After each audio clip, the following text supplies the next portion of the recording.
मैं ये बात इसलिए कह रही हूँ घड़ी घड़ी कि हम समझें कि ये देश आज़ाद कैसे हुआ। आज़ाद हुआ क्योंकि सब धर्म के लोग, सब भाषा के लोग, सब प्रांत के लोग, सब जाति के लोग एक थे। एक ध्येय था, भारत को स्वतंत्रता मिलनी है। इंदिरा गांधी को स्वतंत्रता दिवस के अवसर पर 15 बार लाल किले से झंडा फहराने का मौका मिला। इस दौरान उनके बोलने का क्या अंदाज रहा, इसको आप खुद देखिए। से आज हमारे सामने लोग बैठे हैं और देश में हैं जो आज़ादी के बाद पैदा हुए, जिनको कल्पना भी नहीं है कि किस प्रकार से अपमान होता था और गरीबी का सच्ची चित्र क्या है, उसका वो सोच भी नहीं सकते हैं। आज गरीबी देश में है, लेकिन साथ साथ मध्यम वर्ग मजबूत हुआ है, संख्या में भी, और उसकी ताकत भी बढ़ी है।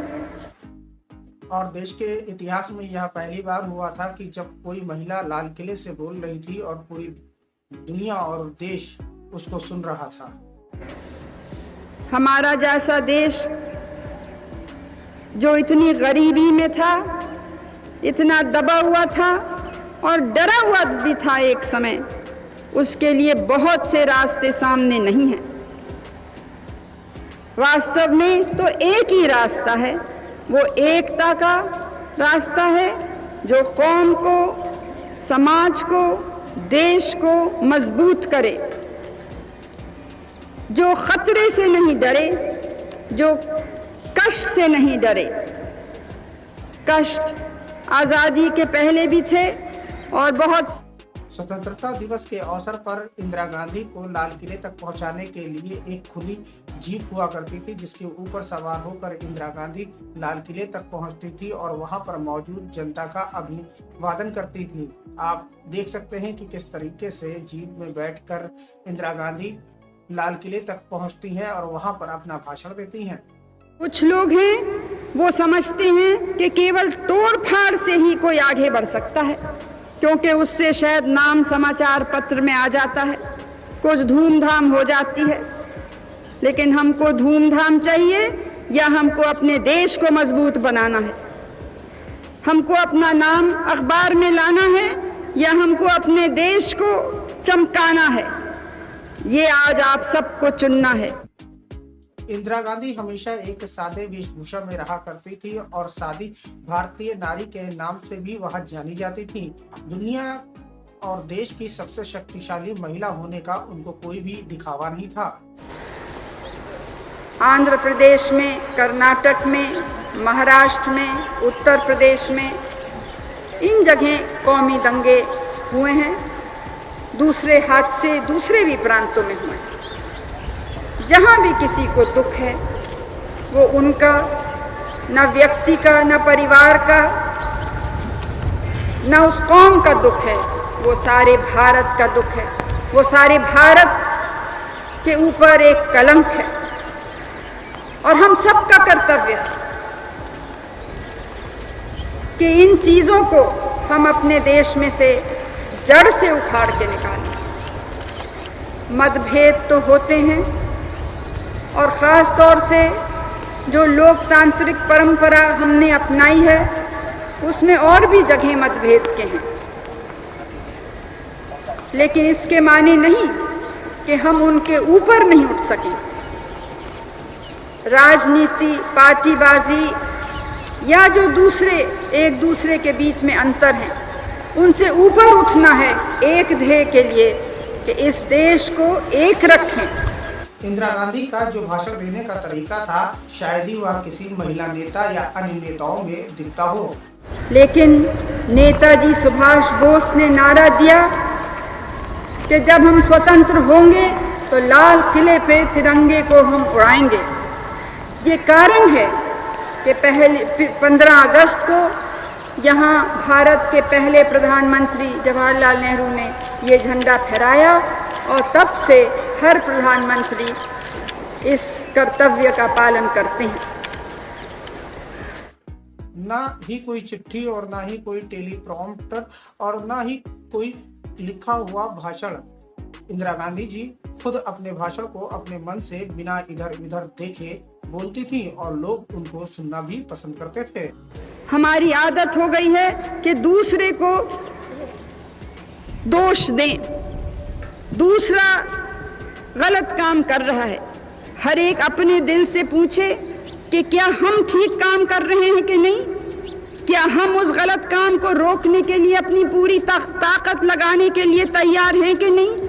छोटा सा छोटा आदमी हो, बड़ा सा बड़ा आदमी हो, ये हमें सोचना है और ये सोचेंगे और हर एक अपने में परिवर्तन ला सकेगा तो फिर क्या समाज में परिवर्तन नहीं आएगा, क्या देश में परिवर्तन नहीं आएगा। इमरजेंसी के दौरान स्वतंत्रता दिवस के अवसर पर इंदिरा गांधी ने कुछ अपने भाषण में ऐसा कहा जिसको आप खुद सुने। चर्चा चलता है कि यहाँ जो आपातकाल की घोषणा हुई ये कब वापस ली जाएगी। ये कोई नहीं देखता कि कई महीनों से ढील दी जा रही है और ढील का नतीजा क्या हुआ।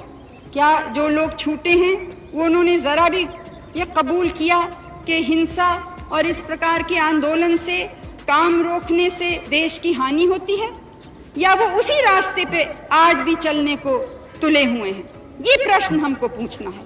हमारे हाथ में नहीं है कि क्या होगा, ये उन लोगों के हाथ में है जो देश को तोड़ने में लगे थे, देश में अनुशासनहीनता फैलाने में लगे थे, जो ऐसे गुटों को और व्यक्तियों को प्रोत्साहन दे रहे थे जिन्होंने कभी भी न लोकतंत्र में विश्वास रखा है, न जिस प्रकार की स्वतंत्रता में हम विश्वास करते हैं या गुट निरपेक्षता में विश्वास करते हैं या सांप्रदायिकता से लड़ने में विश्वास करते हैं, जिन्होंने कभी भी इन विचारधाराओं से सहमत नहीं रहे, उनको इन आंदोलनों ने प्रोत्साहन दिया था।